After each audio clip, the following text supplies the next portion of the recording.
Hey there, folks. I'm Matt Hansen, And I'm John Johnson.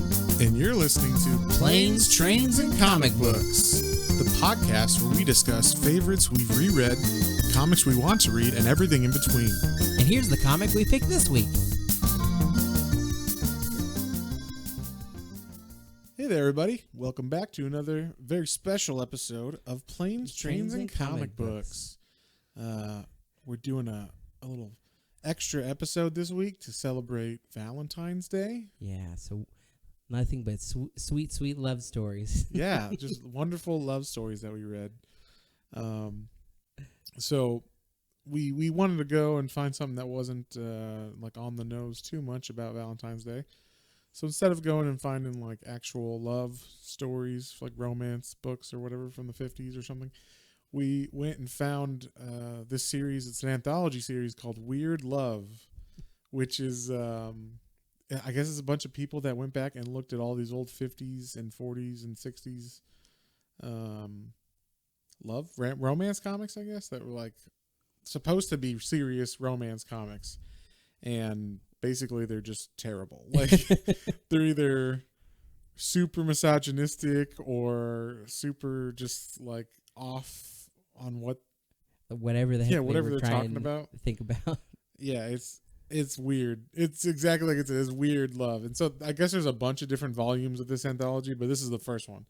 So it's like Weird Love Volume 1, and then there's like Voodoo Love, or like I don't know, there's a bunch of different ones like that. Like The cover kind of made me, I was like, oh, maybe this is going to be like Tales from the Crypt kind of like weird love stories. Right. And it was not that at all. No, it's because there's a lady like screaming on the cover. Yeah. Right? So, but like with a weird, and it looked like she was horrified, but I think that's actually from The Lunatic. Yeah, it's there's a story with a lunatic lady in it because women be crazy. oh goodness, yeah. If there's one thing I learned about from this comic, this whole anthology, is women are crazy. But yeah. At least that's how they felt in the 50s. Yeah.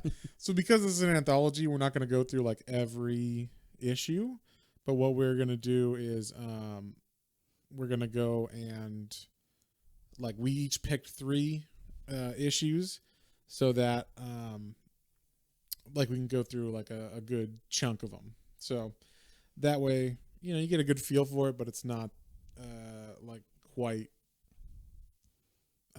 like it's not going to take too long. And also we don't have to memorize like 15 different storylines. Yeah. Basically, we picked out the ones that we liked the most because how completely ridiculous they were, how old-timey they were, and out of date, obviously, the ideas were. Yeah.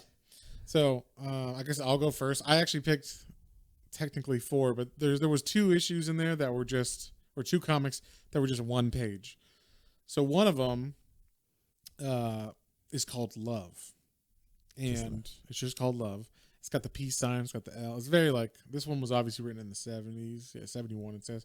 So it starts off, there's 2 people dancing very much in love on a dance floor. And they're like, beloved, I love you so much.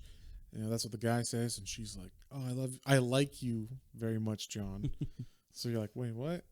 Then some guy comes up and is like, Laura, I haven't seen you in so long. And John, the guy she's with, is like, back off. I'm her fella. Like, she's my lady. And then Laura's like, John, that's my friend. His name's Dan. He's just, he's just a good friend. And he's like, well, you're my girl, Laura, and I'm not going to let you see anybody. And she's like, no one bothered me except you, John. And then she like leaves. She's like, I'll find someone else to take me home, which is a big jump from the first issue or the first, panel of this, which is like, you're my beloved. And she's like, she was like, I like you. So she's not into him nearly as much. But then the best panel is the last panel where after she walks away, she's like, I'm going to find someone to take me home. It's like, women, you can't trust any of them. She wasn't worthy of me anyhow, which is like, just a fantastic way for a guy to think about himself, how awesome he is, and how, a lady that, might not like an asshole who doesn't want her to talk to other people and is super jealous. He just thinks he's awesome, and she's crazy. You can't trust any women. You know. It seems very much like the incel kind of thing. Or like, Oh yeah. Women should. I'm so great for them, and they should all just automatically love and do what I want. Yeah. Do you think they like and only talk to me? Do you think they read that comic before they write their like posts on wherever they write stuff, Stormfront or something? But yeah, and then so it's like it's a super weird. I mean, why would you think that's romantic? And then I read it like a couple times. It's just called love. Yeah, and it's like has nothing to do with love, other than maybe he's in love and she's not. Like she's playing him. I was trying to figure out what the point of this comic was. Did I just read it wrong, or was it actually like how I read it the first time? Because at first I was like, well, maybe, because she says I like you. Maybe it's like her being like not into him, but he's not seeing it. But it doesn't seem like that. It seems like, well, I mean, she says I like you very much or whatever, but the fact that he freaks out so much because like some dude named Dan says hi, I think it's saying like if she was really into him, she would never talk to Dan, so it's kind of like a weird thing. Like if a woman really loves you, she'll never talk to anybody else that's of the opposite sex, or it's like the fuck. So, and I just love that. Like it's like women, you can't trust them. You can't trust those women. So. And then the other one-page comic was one that was really weird. This one is from 1952, so it kind of has that like the style of it is like old Captain Marvel, or you might know him as Shazam. Like that style of artwork, kind of. I almost thought it was the same guy as those, but it's not. But it's like it's called About Face, and this is about girls, you best watch what you wear because we've been staring at your asses. And you got to make sure your back face looks as good as your front face so that when we stare at either, we're happy. So yeah, basically it even says the first line of this is, which girl looks more interesting? And there's a picture of two girls walking away from a guy who's like leering, side-eyeing them, and says, which girl looks more interesting from the rear? The neat one, of course. And the funny thing is, both of them look the same to me. I don't know. I mean, I don't know what they were trying to go for, but I guess there's one in a yellow dress and her back, like her butt, and when we say dress, I'm talking like calf height dress. So it's a pretty long dress. Hers is like flatter, and the other one's got a little more ripple in it. And I'm like, are that supposed to be like wrinkles, or I guess it's supposed to be. I don't know. But yeah, it's basically like here's what it says. There's like a narrator on this and the characters. So the narrator is kind of like one of those 50s, like, this is how we do it, Tommy. This is how meat's made, or what, like very much an instructional video about like the aircraft is, so like this. It says the narrator says, most of you realize the importance of a first impression and do what you can to put your best face forward, but don't neglect your back view. Your escort often follows you down the aisle, or his eyes are on you when you leave the room. So about face to your mirror. So ladies, gotta keep that ass game. Apparently. Yeah, because, even back then. We're looking front view and rear view, all right? So, but yeah, and then, so the comic is basically like this girl going to get like her, going to a job interview, or she's at her job, and it's just like her being like, oh, I'm late. And she puts on a skirt that she wore yesterday, and then she gets to work and her boss is like, she always looks like she's coming apart at the seams, like, because she has a wrinkly dress. To which I'm like, I've never even thought, like, I've never looked at someone's clothes unless, I've never looked at someone's clothes and been like, wow, that's wrinkled, because I don't give a fuck if you wear wrinkly clothes or not. It's weird. And then basically she goes to like the next thing, and it's like some guy looking at her hair like she's standing at a bank, and some guy's like checking her out, and then I think the narrator's saying, "Your hairline is open to many a critical eye. Have your hair trimmed and shaped regularly." Wow. What the fuck is it? It's just such a weird, like, we're gonna tell women how to dress and everything, but in like a comic for some reason. So yeah, it was just like a crazy. Here, honey, these are these comics I read. You should read these. Yeah. Maybe I should give these to Mel and see how she. That's ridiculous. Yeah. So, one of the other great lines in this at the very beginning, after that whole like narration chunk I read, another narration is, "Think about your walk. You're not a duck, so don't waddle like one. Point your toes straight ahead and hold your head up high." Wow. It's like, ladies, in case you didn't know how to walk, now you do. Yeah, there's a proper way to do it. Yeah, and you better do it right, or else we're gonna be mad because we can't look at your ass correctly because there's wrinkles on it, on your clothes, and it's just disgusting. Disgusting wrinkles. Disgusting wrinkles. So, yeah. Well, those are the first two I thought were weird and hilarious. What'd you go with, John, for your first one? There were a couple of little ones. There was a whole panel on like Ronald Reagan, the sex superstar, Sex symbol. Sex symbol from obviously before. This is before presidency. This is. Oh yeah, this is when he was an actor. Like, yeah, he was like a football player in high school, and then he did like DJ radio, and then he became an actor. And oh man, isn't it just great to see Ronald Reagan? Well, would you like a jelly bean? I love, yeah. There were some good one panels like that. The first one I picked, I thought was quite wonderful. Most of the comics were by the company Quality Comics I saw. This first one was called "I Fell for a Commie" from 1953. Nice. So you already know where this is going. Yeah, those goddamn commies. Those commies. It starts out, it's like, "Listen to my story and think twice." So it's another like narrator. This is all like what are those called? Those like weed. What's that weed movie? The Madness. Reefer Madness. Reefer Madness. Oh yeah, exactly. Where it's like, it's a tale. Listen to my tale of woe about most reefer of these were. They had like heed my warning, like, or else you will have, and it's like the title of the comic, and then it goes into it, and that's what it is. So this girl is going to apply for a job, and basically they go. She and a friend, they go to the state employment office. And the main character's name is Gladys, and her friend is Ruth. Wonderful names that you just don't hear anymore. My grandma's name was Ruth, and her best friend was Gladys. I thought that was kind of funny. Anyway, so they're standing in line, and this guy comes in smoking a cigarette, saying he came back from the war, and now you got to stand in line to pick a job. This is ridiculous. I fought for this damn country.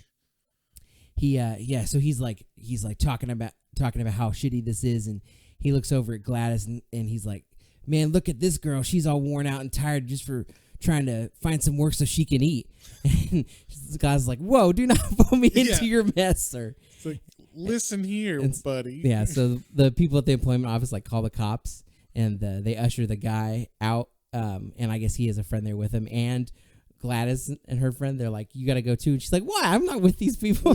Okay, so I read. I mean, we read all of these together. So I do know this comic, but the weird. So the dude that's yelling originally, that's like, "We need a union about blah blah blah" or whatever. He's an ugly looking motherfucker. But the guy that's with him, that's like, "Hey now" or whatever. He is like a very clean cut, blonde haired, blue eyed man. That's like also in this, because she's at first like, this is weird, but she sees him and she's like, I'm okay with that. So. Yeah. So the cops come in and it's like saying to go, and the second guy, the nice looking man, apologizes for his friend, and he's like, "I'm sorry. He's had a little to drink, I guess, too, and I apologize." And his name is Tom. So nice strong name. Yeah, very strong name. He patches things up and helps her go back in, and she finds a job, and they come back out, and that was fast. It was very fast. And it was so fast that they also ended up like kissing there too, like, "Oh, thanks." that was a thing in got, all of these comics. like the Instant either marriage proposal or kissing. Like, I love you. I get they're all short stories, but they were all very much like, whoa. Yeah, well, it doesn't always happen like that. Yeah. They kiss and they're like, well, we should really get to know each other and be sure of each other before we, really take this further. And like I said, so everything kind of moves fast in the short comics. So the next few days, it shows them kind of like a merry-go-round of happiness, and their love's growing, obviously. Like they look like they're going strong, but Tom kind of has like a little nervous, like worried look on his face sometimes too. I didn't pick up on that at all. Like when she said, "You've been looking weird," I'm like, "What?"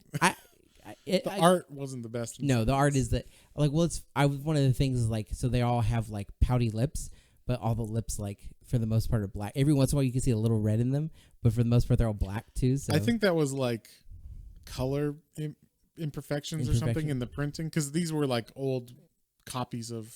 Yeah, that's true. Like old scans or whatever of old comics. So. Like there was some that had like terrible coloring, and I'm like, oh, it must just be because they're from back then.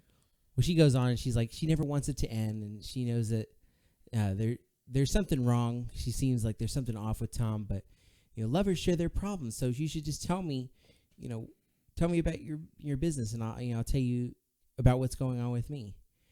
And then basically the next morning, after she confronts Tom, is like, we should share this stuff.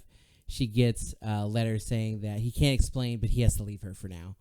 And so she's like devastated from this like seemingly like 2 or 3 week romance. And it says just basically for 4 weeks she like wanders aimlessly through an empty, lonesome world. As you would if Tom left you, John. Yeah. And then one afternoon she's coming out of work and she sees Tom with who else? Ruth, her best friend.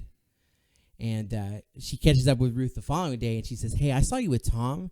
He and I were very close. As a matter of fact, in love. Please tell me about him. You love him too?" I love it. In fact, very much in love. Ruth's like, "Oh, for goodness sake, it's nothing. I'm just a member of this club he belongs to. They were driving me home." This club. Glass is like, "Club? What kind of club? I want to join. I'm in love with Tom. Terribly in love." Must be some very special sort of club. Are they looking for new members?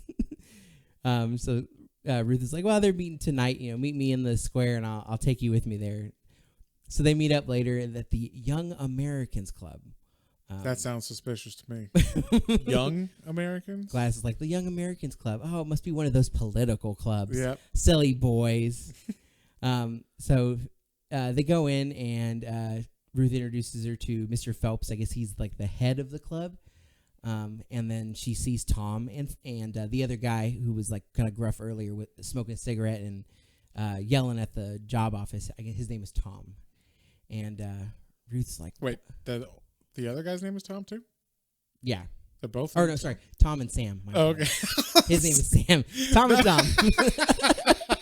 We have 2 characters in this comic named Tom, and they're very close to each other. Try not to get confused, people. No, Tom and Sam. Okay. So Ruth wonders what kind of strange club this is, and she starts like looking around and getting interested in seeing what kind of information's there, and she starts seeing things like Stalin wants peace, and Lenin, and in Soviet Russia, and Russia's 5-year plan, Moscow and the United Nations. She starts seeing these little pamphlets and signs everywhere.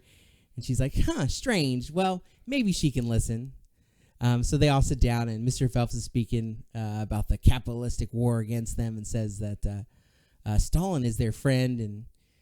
And she starts looking around, and she's like, he sounds like a Red. Goddamn communists. That's why Tom left. He's mixed up with communists, and he's ashamed to let me know. So she ponders basically, is it okay, to be with the ones you love? She's like, well, and even though they have like dark secrets like this, she says, I do love him, but he'll have to work this out, and I have to be patient. She says, I can't risk losing him again. I'll join him, but I'll keep my mind and free of their beliefs.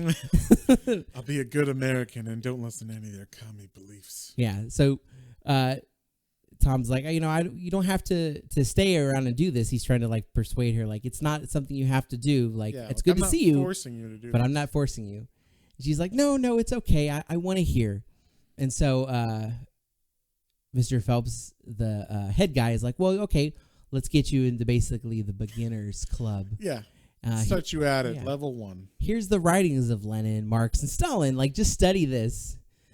Did Stalin write a lot? I don't know. think I've ever read a book by Stalin. I don't think I have either. He wrote the 5-year plan. That's what he did. She's like, and so she takes it and she's like reading it. And she's like, oh, it's fantastic. And she's like, oh, it really can't do any harm to do this. Though I'll just play along so I don't look foolish. Oh, she's putting on. Yeah. Okay. Yeah, because she was just happy to be with Tom basically.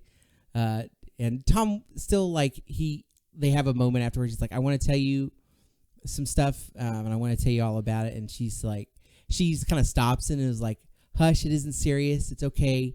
It's courageous of you to even, put up with some of these things going on. But, I'm here for you and nothing can taint our love. So basically they're going for a little bit and shows them go back and, like Phelps is like discussing their indoctrination basically. But she doesn't feel right about what they're talking about. She's obviously like, we shouldn't talk about the government that way. And Tom's attitude is kind of frightening her a little bit. And, she's just not sure. She says, you don't really know if this is right, but she has to stay strong because she loves Tom. So her and Tom are talking after one night. She's like, well, wasn't really that into politics. But I never really understood what this was all about.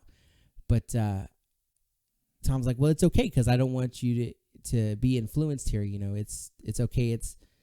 It's my political opinion, and it's not something that you have to worry about. And she says, which that sounds like something that wouldn't be like said in the 50s. Like, if you were a man in the 50s and your wife thought differently than you about politics, that was probably a problem. That was probably, yeah. So that seems like a first kind of sign maybe, but basically she's like, no, it's okay. Like, I like coming with you. And even though secretly she's like, this is a nightmare, but I have to be patient because one day he'll come to his senses. Yeah, and become a true American. Yeah. Then basically they've been there for a while and they're like, well, hey, guess what? Now you're a comrade and you're ready to serve the cause as directed.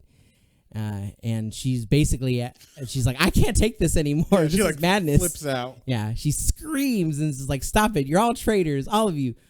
And she tries to like pull Tom with her. She says, I hate you and I hate all your comrades. She says, if you don't come with me, basically, I can't do this anymore. She says, why don't you basically go back to go to Russia if you feel ashamed to be yourselves and turn your back on your country. Why don't you go back to where you came from? Yeah. Goddamn. She says, and then she stupidly says, I will report you all. Yeah. I quit. To which, obviously, if you're in a room full of people who, are secretly going against the government. Yeah, they're plotting the... Yeah. They're like, oh, well, you're going to report us. Well, now you know too much, so... you did. Yeah, we're going to take care of you. So, like, Mr. Phelps is like, get her out of here. And so Tom's like, I'll take care of her. And so, like, Tom takes her out of the room, and she's like, oh, what are you going to do? You're going to murder me? I thought we had something, but you're just like, you're a dirty red. And Tom's like, hey, Gladys, cool it. I'm not a red. I'm an FBI agent. I'm undercover. It is my job to join the club to get evidence on him. When you became a member, it broke my heart. I did everything I could to talk you out of it. But then, so yeah, he's like, oh, I'm an FBI agent, so it's going to be okay, babe. So he calls the FBI, reports it all, says they've got enough information on him. They basically, they bugged the room for a long time now. Well, of course. Yeah. There's I can only imagine what bugging a room in the 50s was like. Like, hey, we got this new piece of furniture delivered out of nowhere, but it's a nice chair or whatever. And it's just like a whole speaker transistor, like, and then like a cushion in front or something. Don't go in that corner over there. Yeah. But I love how it ends. It was like, well, that turned out great, but make sure you listen well and learn because you could be tempted by a love to travel the long road to communism. Communism. Da, da, da, da. Not everybody gets out this good. I like it was, it was a twist that you could kind of feel like, yeah, that's kind of coming, but it was fun. You definitely you have knew 50s. something was up with Tom. I mean, yeah. You don't have to be here. Wink, wink, nudge, nudge. Say no more. But also, like, they're not going to have her actually fall in love with a commie. Yeah, no. So, because no one really could. Like, a real commie wouldn't let you even talk to him unless you were, like, knew the secret Mark's handshake or whatever. No, can you imagine if, like, he really was a commie? This comic would have been, like, banned everywhere. Yes, of course. I'm surprised. It's kind of like the comics code, like, with drugs, when they even mention drugs, even if they're like, don't take drugs. They're like, well, you said the word drugs, so we can't. And it's like, but I'm saying don't take them. So I don't care. You said the word drugs. So, yeah, I'm surprised they even let them say the word commie or whatever in it. But, so then the second one I picked was one that actually John thought maybe of doing too, which is the one that's called Taming of the Brute, or The Taming of the Brute. It is a ridiculous comic. This one is like, I don't know who wrote this. I mean, I know who wrote this. Joe Gill wrote this. It's from 1967, but I don't know what he thought of women, what they wanted in a man, because this is about a woman thinking that she's going to tame a man that started off as like a brutish, asshole, and then she tames him and then realizes, oh, I want that brute back or whatever, right? So it's a very weird comic, got a weird tone. It starts off with right off the gate. Right off the gate. This is the first, dialogue box here. It's actually like her inner thoughts or whatever. It's kind of setting up the panels below. It says, Nick's been after me for weeks to go out with him, and this afternoon he comes up to me disregarding Georgie, who took me to the beach, and asks for a date. Georgie says, see here, Nick. And Nick doesn't even look angry as he slaps him. So he like fucking slaps the guy she's with out of nowhere. Just Georgie's like, what the fuck's going on? He just fucking slaps him down, and she's like, he slaps my, as of this moment, ex-boyfriend down, because boy was that hot. And then it says, and then before I can scream, slap, or even pucker, he's got me in his arms, kissing me, and I love it. So that's a weird. Most women would not want you to just walk up randomly and punch the guy that they're with, and then kiss them without, It's the alpha male thing, right? Yeah, like, oh well, now he's my man because he can beat up the other one. I will say, it kind of makes sense because Georgie is a fucking redhead. All right, so I'm just throwing that out there. Possibly, what? Are you singling out all of our redhead? I'm all redheaded fans. I'm just saying, maybe get some blonde dye, or I don't know. Well, you don't even have blonde hair. What are you talking about? I don't know. Brown works too. Whatever. There's nothing wrong. I'm just fucking with you guys. All right. No, red is beautiful. Red hair is beautiful. All right. Anyway, so while he's kissing her forcefully, she's loving it. He's unbelievable, but I'll tame him, basically. Like, I'm gonna domesticate him. So like, over the next, and so this is also amazing. So the next couple panels, he's like, why don't you come out and swim with me? We're gonna go hang out. And so they're on the beach and they're like, swimming in the water. And he's like, can you swim underwater? And she's like, why? That's a weird thing. And he like, I don't get this. He brings her down like under the water so that they can make out underwater. Yeah, that I was like, why? Isn't that harder to do underwater? I don't know. But also, there's a lot of shadows. I think, now this is funny. I looked at the colorist on this. The colorist is a guy named Vince Coletta, who I just watched a video about him specifically and how shitty, he was known for just like dumbing really good artists' work down, where he would there'd be like a whole group of people in the background and he would just paint it black or paint it blue, like over the people. So he would just make it so they didn't exist anymore. So it would be like one solid color. So that way he would get paid more because he could do more issues, And so one of these panels just has them, And this is the thing, it looks really suggestive because it's him and her underwater, and he's got a hold of her by the waist, maybe. But the way that the shadows are, because they're blacked out, it kind of looks like he's doing something else to her under the water. And the thought bubbles of her is going, oh. Yeah. So I'm like, what the fuck What is going yeah, on? what is he fingering her in the sea or whatever? Like that's what it looks like. All right, Vince Coletta, let's draw some detail there, right? But yeah, so it's the 50s Risque, or 60s. Yeah, risque 1960s comic. Yeah, Whoa. so it was pretty risky that they're under the water making out, I guess. But yeah, what? And then it cuts to them, and you can see the detail, and he's just got his hand on her waist. So I don't know why she was saying, "Oh." They weren't kissing in that panel either, so I don't know. She's just like, "Oh, he grabbed me underwater with his brutish, strong arms." Strong arms. Yeah. Oh. So yeah, she's like basically, all right, I now I know I love him. This is like the same day. So in the same day, she's like, "Oh yes, I'm going to make him he mine." will be mine. So it shows them like over the next couple months, like the first date, he comes to call on her, and she's like, he's wearing a short sleeve shirt. That's like a plaid shirt, and she's like, if you're gonna take me out, you better wear a suit and tie, So I guess she just like turns him away that time. That's what it seemed like. Then he comes back, I guess later that night, because she's wearing the same thing, and now he's got a suit and a tie, and he's got flowers for her, and then it shows her like waiting by the door of her car because he's already in the car, or in the door of his car, and he's already in the car, and she's like, are you gonna open the door for me? Like, so shit like that. Then they dance. Oh, I thought it was funny. They had like weird 60s lingo where she's like in her head, he's a Marv dancer. Yeah. I'm like, the fuck? Okay. There are a weirdo. couple of comics that had some great terminology from the time. Oh yeah, very much so. So then like they're eating dinner, then they're in a car, and it was weird because like she says when they're in the car, I don't know if they were implying that like he wanted to make out or something more, or I don't know. I think so. But it says like,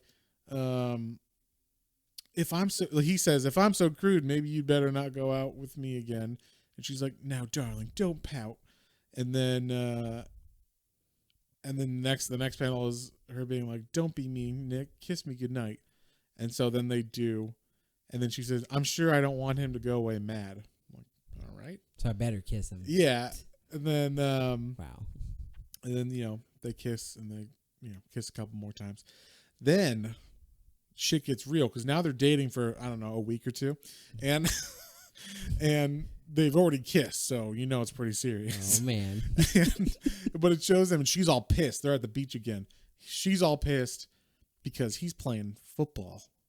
More like maybe like the room football. Yeah, like playing catch on the beach. We're throwing a ball between each other. Football. We're playing the football. But yeah, so she's all mad, like, this isn't a date. This is him, like this man child playing with his friend. So she's like, give me your keys to your car. Like, I'm gonna go back to my place, and then you figure out a way to come back home or come pick me up. Like, I'm sick of this shit. And he's the kind of like, why is she being like that or whatever.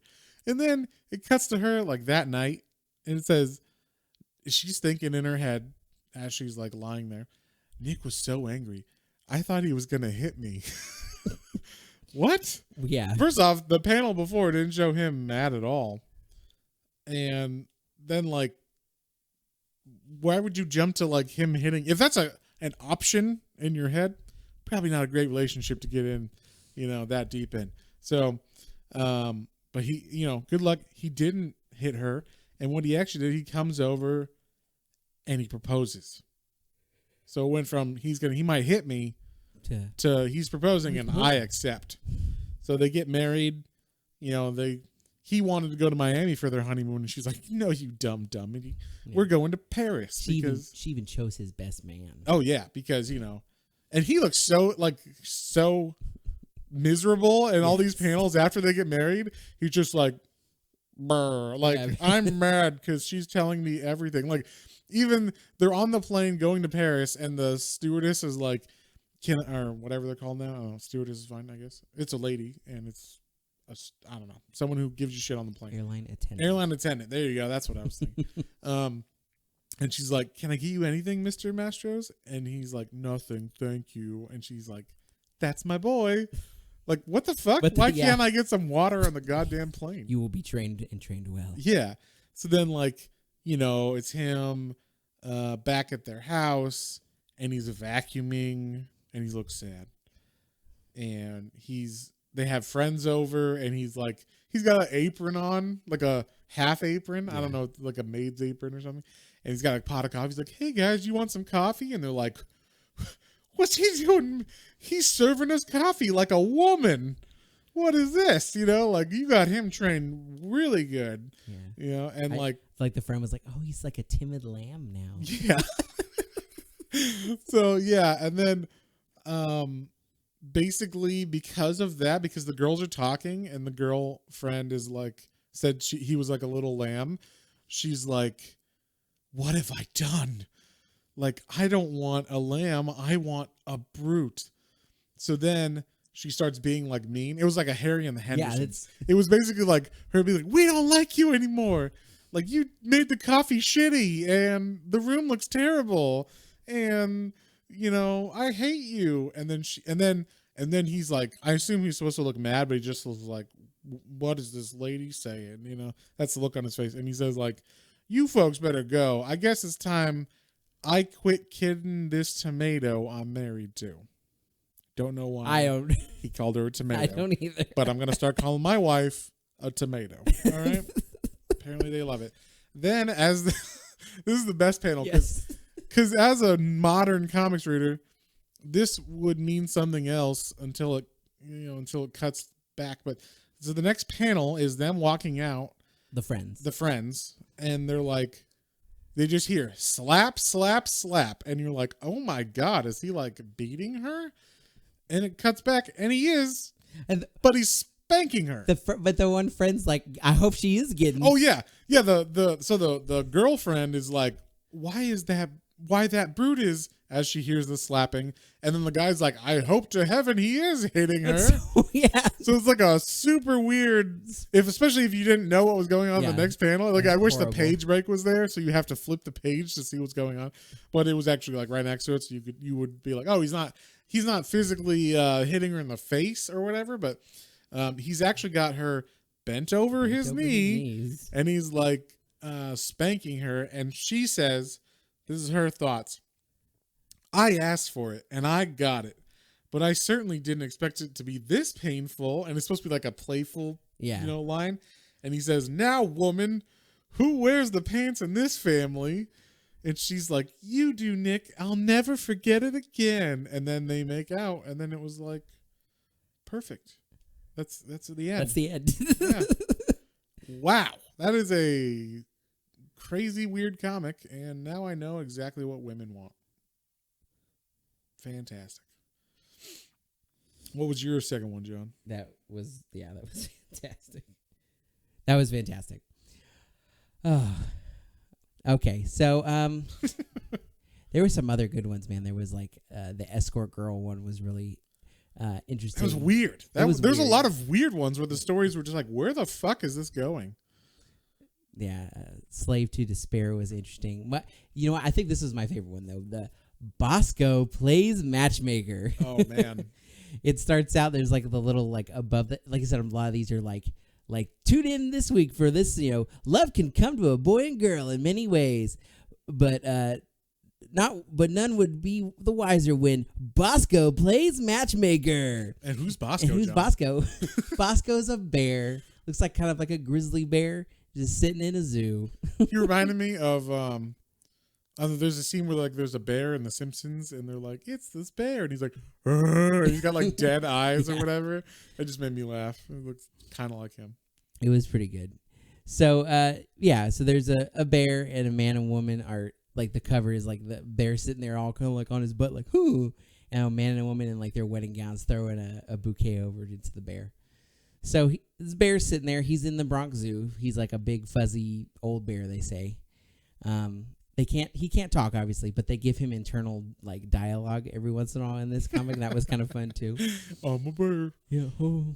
He's like it's like the first one. He's like, oh man, like this nice that these people came out to see me, but I can't wait till May. That's my favorite. Love that May. So then it shows this woman. Her name's Mary. She's going over to. She goes over to see him. She's been before. She says she's standing there looking at him.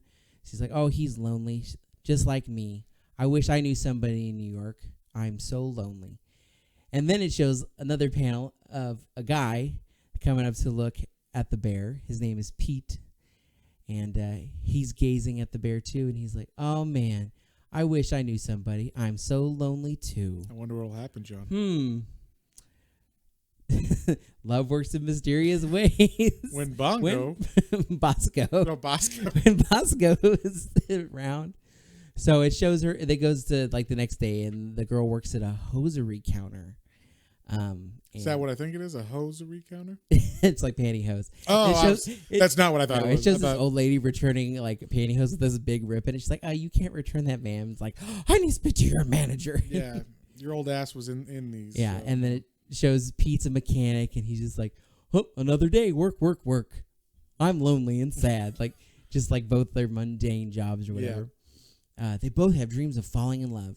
And one day, they're at the zoo, and they both happen to like walk up to the cage to look at Bosco at the same time.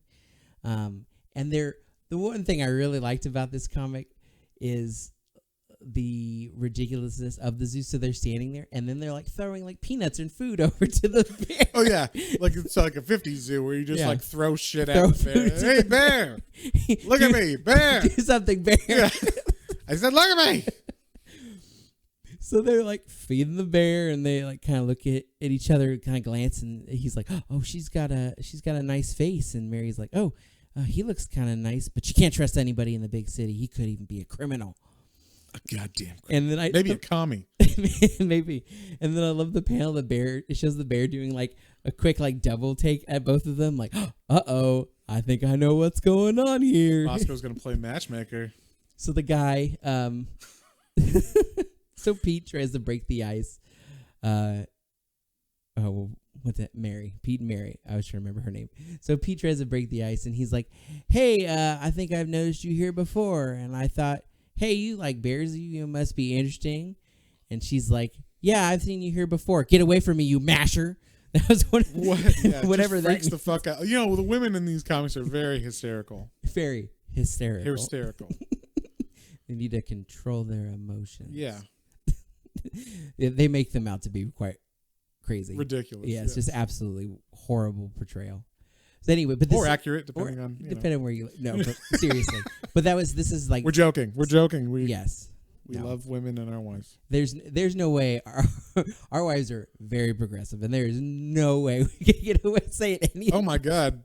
Yeah, I'd get stabbed or I would get beat if I said these things. Yes, dear. But anyways, again, like the terminology she calls him a masher. Whatever that means. I guess like whatever, just like get away from me. You maybe it's like a brute. Maybe or like because like I don't know. And then he says, "Don't worry, I didn't want to be around you anyway. You pickle puss." Wow. So did he just say her pussy stank? I don't know, but weird insults from the 50s. Oh wow. That's probably not what that meant, but I'm gonna say it is because that makes it funnier. Yes. So anyway, but then it shows them thinking about each other for like days, and then they both come back to this. As you do. Yes. As like so if a girl made fun of me or called me whatever the fuck a masher is, and I knew what that meant, I'd be like, you know what, that girl, she's sticking in my mind. Mm-hmm. So then it shows them later, probably like a week or two later, back at the zoo, and they both happen to be back in front of Bosco's cage. Well, Bosco says, it's time for me to get busy. And he's got his little internal monologue go. He's like, I guess we need to speed this thing along. And Bosco's big grizzly bear paw can reach entirely through the fence cage where he is. And he swipes Mary's purse into the cage. And this is right about the time where Tom was also like walking away because he didn't quite have the nerve to talk to her again. And So she's like kind of freaks out, and Bosco like walks away from the purse, and she's like, oh, that's a whole month's pay is in my purse. I need to get that back. So she climbs the bars of the cage easily, she says, mind you, how easy it was to do. Sure. So definitely, she's trying to get a lawsuit going on. That's what she's trying to establish in this comic. Yeah. So she's going to get her bag, and she's like, it'll be fine. And Bosco wouldn't hurt me. He's such a sweet bear, right? And then next panel shows Bosco running at her, growling and charging. I would love if Bosco was like, I want these people to fall and kill. Like, that's his inner dialogue. Just like, must murder. His bear instincts take over. Wait a minute. Yep. Kill. Yeah. I smell man flesh. So, yeah, basically, Tom's like, oh, goodness. And he hears her like yelling, and he doesn't know how she got in there, but he kind of jumps over into the cage and tries to distract Bosco, and Bosco looks away, and they have Bosco's got a little, like, I guess, rock wall thing he can kind of climb onto. So he tells Mary to get up on top of those rocks. We'll have a better, chance of like fending off ourselves. So Bosco kind of leaves him alone for a moment, lets him have a moment, and so like they both get up on the rocks, and then Bosco comes back around like growling at him. And as Bosco's like running at them, Tom just reaches out and sucker punches Bosco in the nose. Called say hello to Jack Jetson. And so like Bosco's like kind of like holding his nose and walking away. He's like, "But Bosco do good, right?" And so then it shows him checking on Mary, and they're both standing up on the top of the rocks together. And then it goes to the next panel of a guide like walking people through the zoo, and they're like, and over here you'll see, whoa, that's not something you see all the time. And the bear is sitting there in the front, kind of like acting all loopy from getting hit, obviously. And then you look over at the rocks, and it shows Mary and Pete making out on the rocks. Totally. While the bear's still in the cage. Yeah, you just pause. You just punch that bear. He's knocked out. Yeah. That's fantastic. I wish the real story of that would come out, where they both were mauled to death by a grizzly bear. That's the real story that was in the newspaper. Is this the propaganda story that the zoo put out in the comic book? Like, nothing happened with Bosco? I think so, probably. Yeah. And then there's so you think that's the end too? Like, it's like, oh, it's cute, and like they worked out or whatever, and then I assume they helped them get out. And there's like one additional little end panel showing a weird drunk guy looking into the cage, and it shows Cupid, like a little Cupid cherub, and Bosco like shaking hands, and he's like, "Oh man, I know I've had too much of the sauce." Wow. I thought you were going to say they put Bosco to sleep. But they had to put him down. Poor Bosco. Yep. Shh. It was amazing. Yes, that sounds fantastic. Yeah. I mean, I read all of these, but some of them I paid more attention to than others because I was busy. Anything with animals usually gets me, especially when they give them a little bit of dialogue. Yeah. I missed the bear dialogue. I was just like, oh, yeah, okay, people in a, zoo, bear, punching. All right. They fall in love. Cool. Yeah, that's a fantastic one. I need to go back and reread that one. The next one I did was called, this is the last one for me, it's called Too Fat for Love. Oh, God. And this is about a fat chick, John. This is a big old fatso. And they make sure you know about it because they even put, there's the word two, and then fat is extra fat. The word fat is fat. Which is funny because every panel of her, like, they make her face a little tiny bit, like you could tell they're trying to make it. They give her like a little chin underneath. But like, she is not. She's like a very, like, every picture of her, except maybe in high school. In high school, they drew her really bigger. Like, you could tell she's bigger.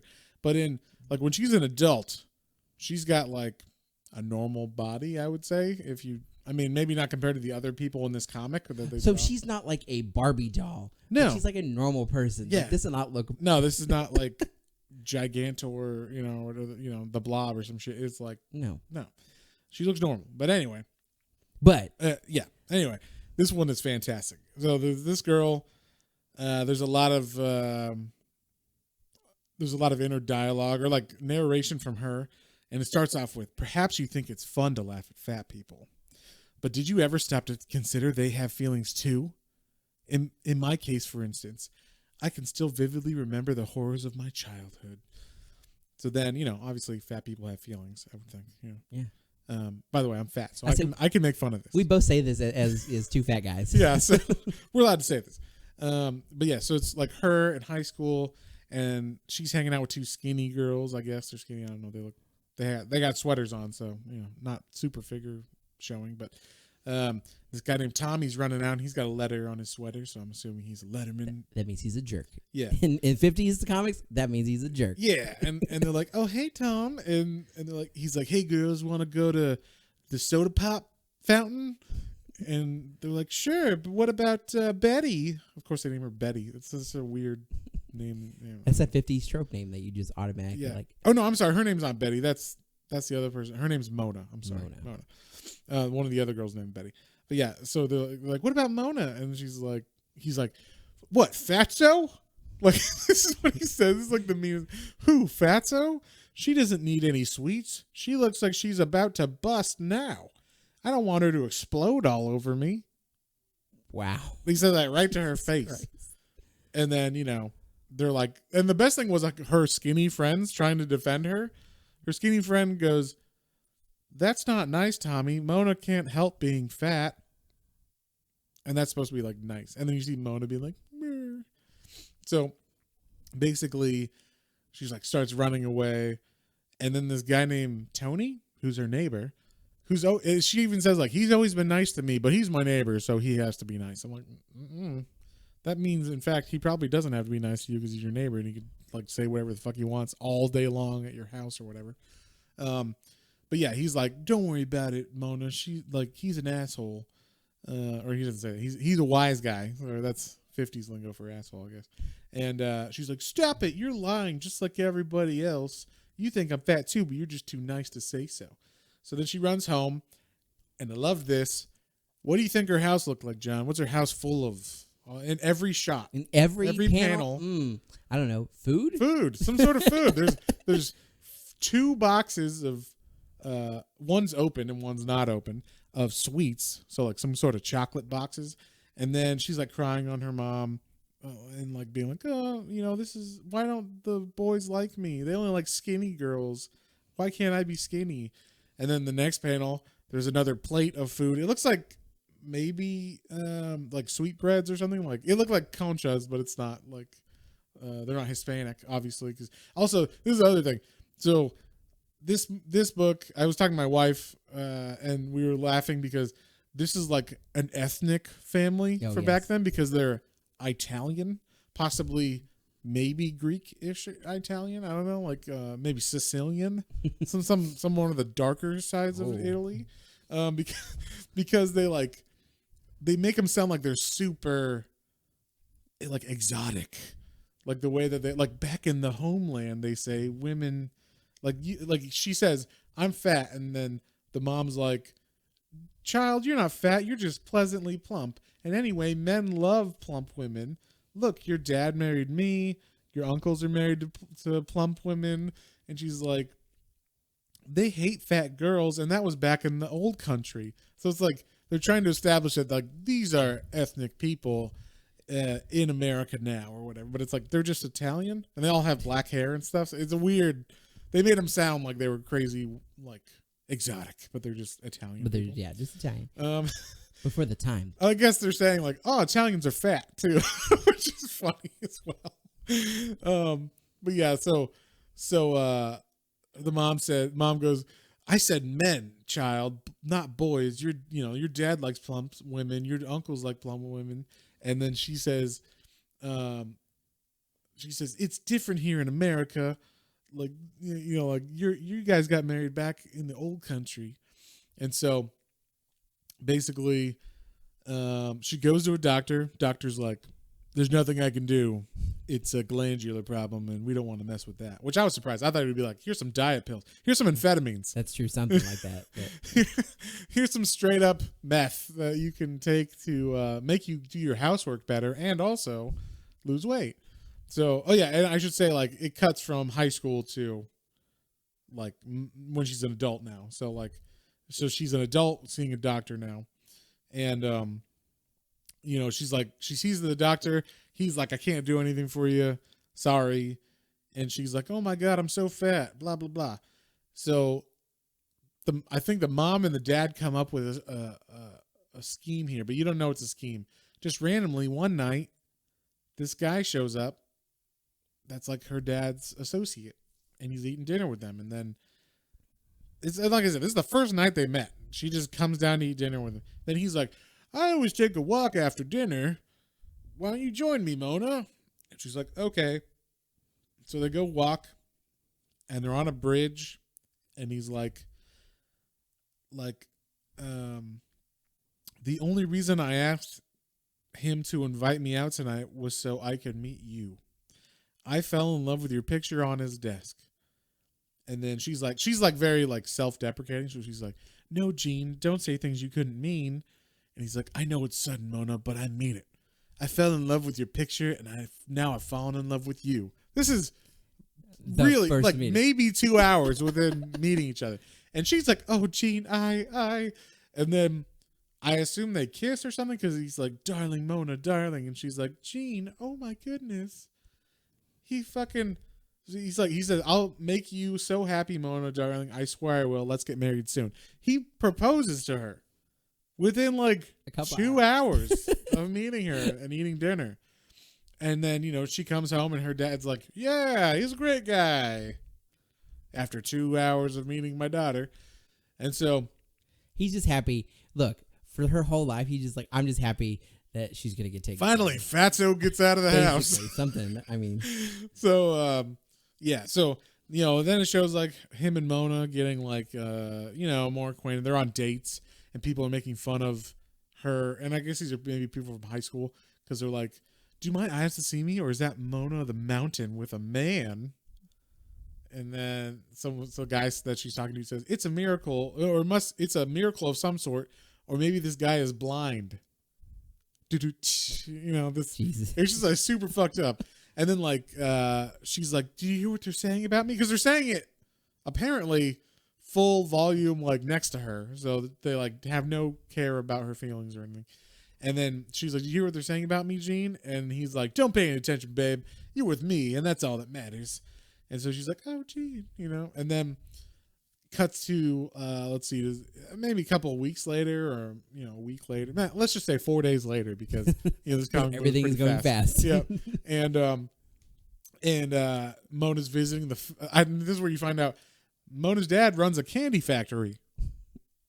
Huh. Coincidence? I think not. So they're just like, yeah, it's in her genes, but also she's fucking eating candy all the time. Honey, you got to test this one. Yeah. You got to test our new flavors, all right? The whole box. All right, cool. So she's like, oh, where's my dad? I got to give him his lunch or something. And, by the way, her last name is Caccio. That's how I know she's Italian because they're like, made sure everybody gets to know that her name's Caccio.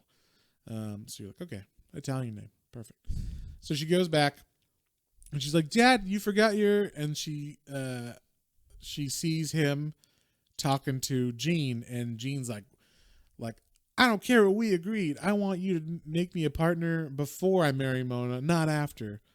How do I know you won't change your mind? So like, basically,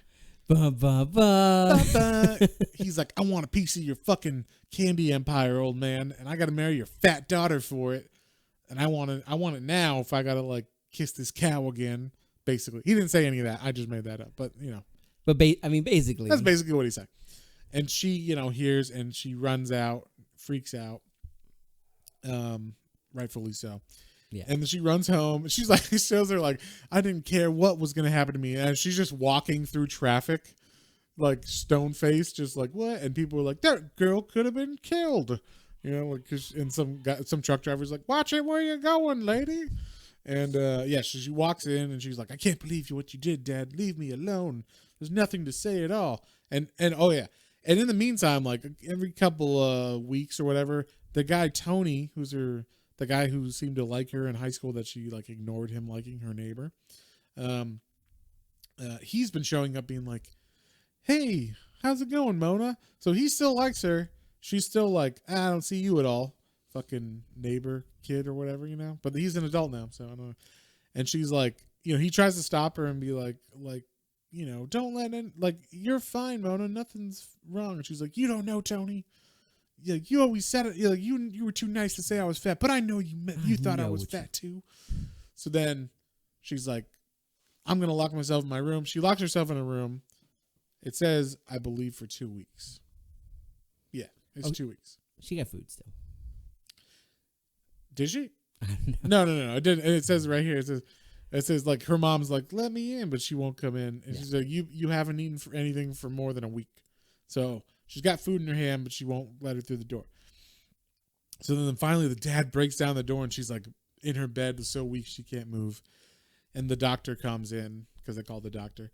And she's like, your daughter is weak from malnutrition right now, Miss Caccio, but I think she'll be all right. That is, if she takes care of herself. She's had a severe shock. And I don't know why. But then Tony comes in and he's like, the mom's like, you got to listen to what Tony says. And Tony's like, I've always loved you, Mona, but you would never let me tell you. I don't care if you're fat, skinny, short, or tall. I'm in love with you. Try to understand that. Then she tries to deny it again because, she can't believe someone would love her. And she's like, my dad asked you to say that. And he's like, no, he didn't. And this is also, no, he didn't. Or your father didn't ask me to say anything, Mona. It's my own idea. It's been my idea since we were kids together. I knew that someday I would ask you to marry me. And now I'm asking you, will you, darling, please? While she's sick and... Yeah, she's sick. And also, I will say this. The drawing of her has gotten a little less chinny, if you know what I mean. Like, they made her start to look a little bit thinner. And then right away, one, she turns. She's like, oh, I do believe you. And two, even though I've never, like, really talked to you or let you have the time of day, Tony, she's like, oh, Tony, I thought you were just like the rest, that you were just trying to be kind. Then you mean... And then he says, then you mean you'll marry me, Mona? That you believe me now? And she's like, yes, Tony, yes, I will. And I love you. And it's like, what the fuck? This lady is just like, I want to marry someone, whoever's first to offer. Whoever's true, man. Yeah. Let's do this. Yeah. So then it says, there's like a panel of them hugging. And then it says, once again, I feel like living, but even more so when I got out of bed. Even more so when I got out of bed. For I discovered that my fat had rolled away and I was slim. It was the greatest of miracles. So there you go, ladies. To lose all your fat, just don't eat anything. Don't eat for a week. For a little more than a week and a half. Well, 2 weeks. We'll say 2 weeks just to be safe. You want to not lose some of that fat. So just don't eat anything and be bedridden for 2 weeks. And it all magically disappeared. Yes. And then it shows her and she's all skinny now in a red dress. And he's like, oh, look at you. I could stand here and look at you forever. And she was like, stop, Tony, before I blush. And you're like, wait, I thought, what? Like, I thought being fat was okay. Why did you end this with her losing weight and him being like, I could stare at you skinny all day long? It's a bit of a weird... a bit of a weird sentence at the end, or like, sentiment at the end. But then she says, like in her little thought bubbles or narration, yes, I was lucky, but most fat girls are not so fortunate. But why, oh why won't people understand that these hapless fat girls have hearts the same as other girls? I almost thought she was going to be like fat hearts. The same as other girls, and that they are eager for love and attention. It's a terrible thing to think that you are too fat to love. I know too well. And then it definitely was written. This is a true story written by a fat girl. Oh yeah, for sure. For sure written by a fat girl who didn't eat for 2 weeks and lost weight. No. Jeez. This was fantastic. I just thought it was really funny that they're like, these ethnics can't stop eating. And that's why she's a big fat fatso. And if only she would not eat for 2 weeks, she'd be fine. Okay. Her gland problem that the doctor said she had, gone. It wasn't a gland. The gland was, you're Italian, all right? That was your problem. So yeah, that was my last one. You're hitting sore spots. Yep. Oh, I'm sorry. We're both Italian. I'm allowed to say that. I'm more Italian than you. How dare you? You don't know. So there were some other good ones. There was one called Mini Musco. It was like how mini skirts are like. Oh, I almost did that one. That one was kind of. That one was fantastic. Yeah, it was basically like how men can't concentrate out at work because women are wearing mini skirts. These mini skirts now. Oh man, we can see those legs. But the next one that I really enjoyed was the romantic secret: weep, clown, weep.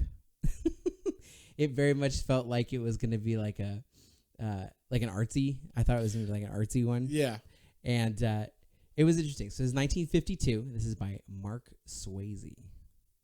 Any relation to Patrick? Or? So there's a panel, and this guy has got normal kind of a black comb back, greased hair, and then like really detailed like clown makeup on. And then I like that he didn't look at all. He just looked like a dude. He looked like he was a member of the Insane Clown Posse. He just looked like a normal guy, and then he had clown makeup on his face. Yeah. There was no like rubber nose or anything, or like he extra paint on his face. He had like clown shoes sometimes and some panels, and then like a clown like a one piece kind of get up. But he rarely even had a hat. You just saw like his black hair. Yeah, he looked like a clown that either was, like I said, either it's a guy going to an Insane Clown Posse concert, or it's a clown that forgot like half of his costume. Yeah. So basically, it shows him standing there, and he's talking to this girl, and she's like, why don't you just grow up? And she's like kind of degrading him. It's like, I think I wanted to marry this guy, and who could basically love a clown? Yeah. Send in who could clowns. So then it kind of goes back in the story, and it shows this woman. She goes in for a job interview at the circus because as you do. Yeah. But she wants to get into entertainment. She said entertainment business. So where else would she start? What the fuck? Go to Hollywood. Why would you go to a circus? So she goes to the circus, and she's there to meet Miss Elizabeth Howell. And this guy in a nice suit walks up to her, and he's got a soft voice and it's very sweet. And he's like, well, let me show you around, and I'll take you to her. And she's like, oh, he's going to show me around this quote unquote alien world. With these fucking freaks. Yeah, and they're walking up, and like they look in a tent, and it's like, people of all shapes and sizes, like you can kind of tell like there's like a bearded lady, and there's some short people on it. She exclaims, "Look at the freaks!" Wow. She exclaims, "Look at these freaky freaks!" And he's like, "Yeah, it's tragic that people consider them that, and not normal human." Like he's super like just takes it in stride, like. They're just normal human beings who have curious and superficial appearances. But, hey, if that's the way that God intended them. Yeah. And then she tries to cover real fast, and she's like, oh, well, the elephant startled me, actually. That's what it was. I was talking about the elephant. That was the elephant. Not the bearded lady. So he takes her to the office and to have the interview with Miss Howell. We hadn't learned her name or anything yet. And so she goes to interview the lady. She's I guess the secretary for the zoo or whatever. She says she wants to get a publicity job in like entertainment, and so they hire her. They're like, okay, good, you got the skills or whatever. So then it shows her walking around, kind of meeting people, and then she runs into that guy again. She said she got the job, and they're like, oh, cool. Well, let me help you like really meet everybody then. So he takes her to like breakfast, and there's like a huge like line of all the circus people there, and she's just kind of like taken aback. And so they're kind of talking a little bit about like, what goes on in the circus and like what you'll be doing. And she's like, he seems nice, but there's something different about him. I can't put my finger on it. Is it the paint on all of he his doesn't face? He doesn't have paint on his face at this point. He's just in his nice suit. Gotcha. With his slicked back hair. That's the only main thing that it's the same guy is because of the slicked back hair. And then so she's like, my name's Janie. And basically like she's getting ready to leave. She's like, hey, what's your name? He says, oh, my name's Ben. She's like, okay, well, I'll see you later. He's like, that's cool. I got to run. I have a performance. And she's like, performance? you know, what's that all about? And then so she kind of like sticks around a little bit, and she goes and watches the circus as the circus starts up. And there you go. So there's a big crowd of people, and she's kind of standing in one of the front rows of the people, and there's all these clowns start coming out and walking by and acting funny, and some of the people are laughing like, oh, look at those clowns, it's so funny. And she's like, oh, I wish those wobbly legged silly clowns would move along. God, they're so annoying, basically. Those goddamn clowns. And and then she notices, she says, hey, that one performer looks familiar. He's a juggalo. And then she realizes, and she's dumbfounded. She's like, oh, he's got a double identity. He's one of those clown people. He's a double. No, he's the same guy. He just is also a clown. It's not like he's Superman or some shit. No, she basically, so like he walks up to her afterwards, and like he sees her again, and like her happy face turns into a frown because she doesn't care for the foolishness of clowns and the childish antics. She finds it ridiculous. I think we all hate clowns, John. Right? Yes. Yeah. But not for like this is a different reason. Come on now. I don't know. They're pretty dumb. Just kidding. I love clowns.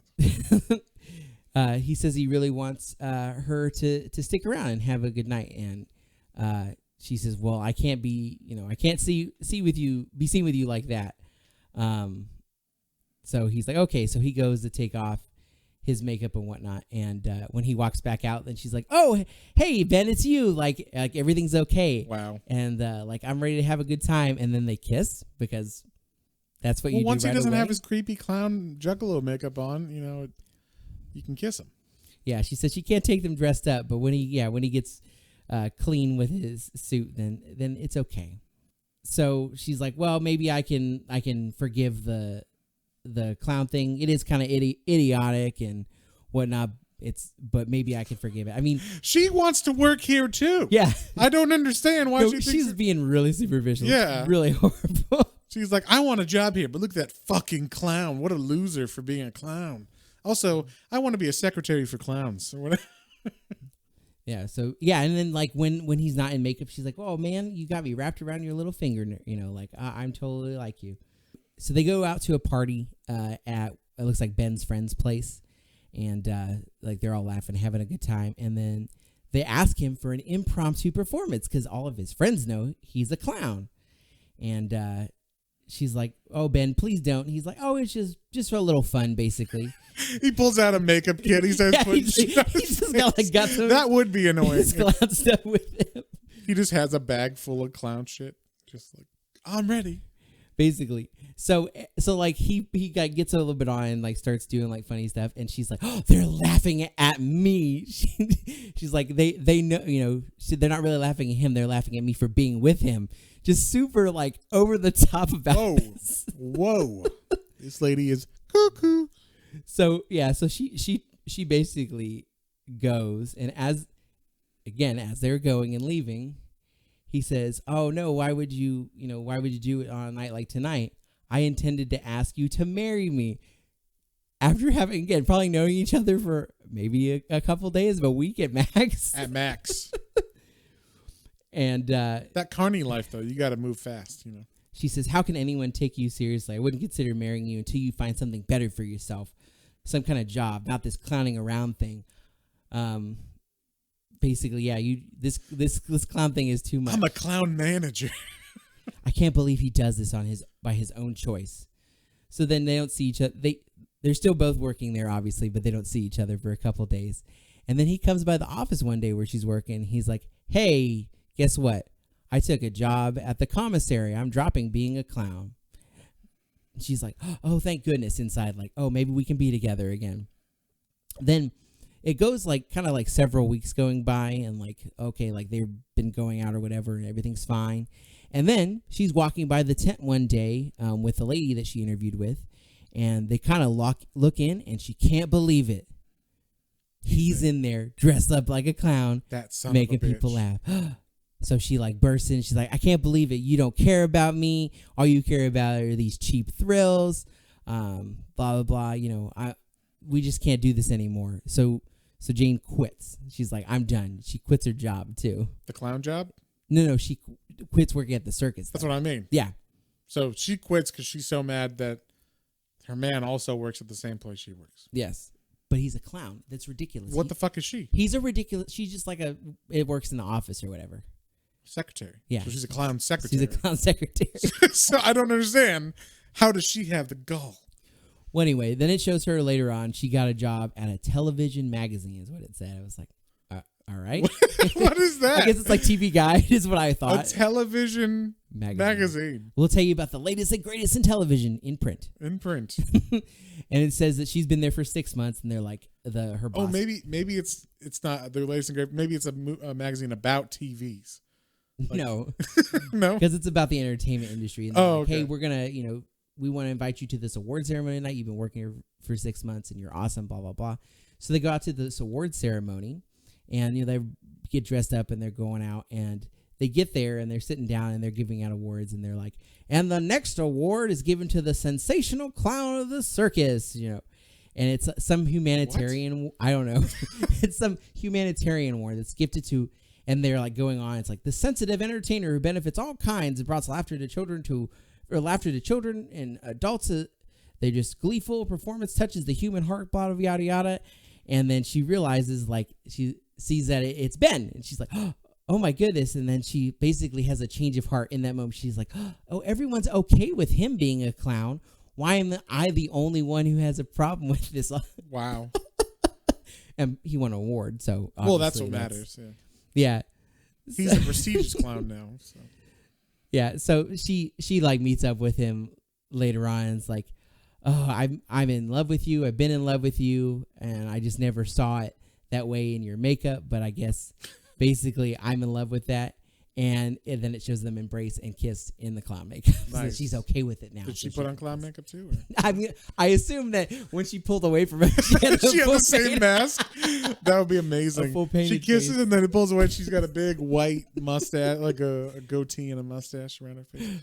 That'd be fantastic. So yeah, so that I assume that the take of that one is like, it's be okay with, if you really love someone, be okay with whatever they want to do with their lives and support them. Right, but do that from the beginning when you first meet them. Don't treat them like shit, and then then like change of heart when they get some success at whatever they're doing.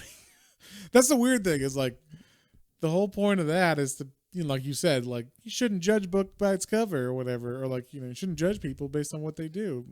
And then, but the message of that actually is, it's okay to judge someone unless they are successful at what they do, successful. And then it's okay. Oh well, I guess yeah. Oh, I was so silly to do that. Yeah. So all of these, so many of these were great. There were some other ones like about a guy that like worked with some woman he worked with, and he's like he had to fire her, and then there was like the gangster one. Yeah, this is one of the best like anthologies if you got some time to kill. Like they are all old comics, so some of them are very wordy. Some are very wordy. Some of them are a little hard to get to because of that, because there's so many words on each panel.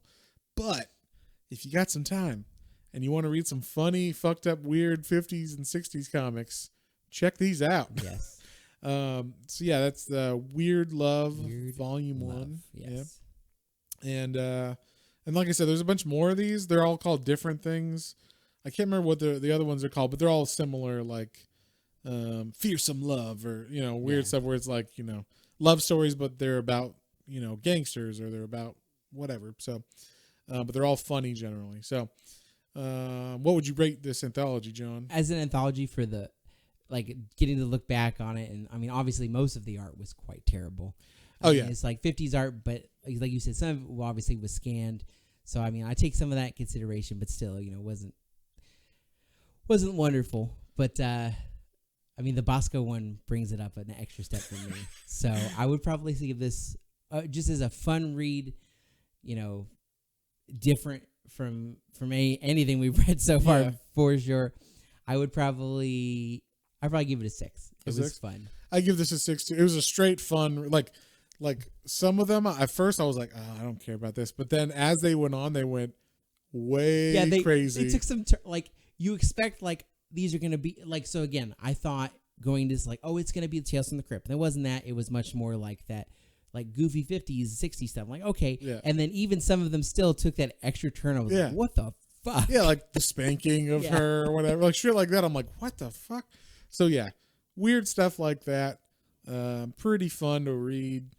Very shocking, but in a fun way. Yeah. And you get to see how far we've come in Yes. society. So yeah, we both give it a 6. I hope all of you have a fantastic Valentine's Day. Be with the ones you love. Yeah, that special someone a And little more attention. And if you don't, treat yourself, right? Yeah, exactly. If you're alone, treat yourself. Read some weird Read love some weird volume, love. and consider yourself lucky that you don't know any of these women or men because they're all horrible people in these Yes. comics. So, on that note, I guess we'll wrap this one up. Yeah. We'll see you next time. Have a good one. Bye. Well, folks, hope you enjoyed that episode. If you did and you'd like to follow us on social media, our Facebook is Planes, Trains, and Comic Books, and our Instagram is @Planes, Trains, and Comic Books, all one word.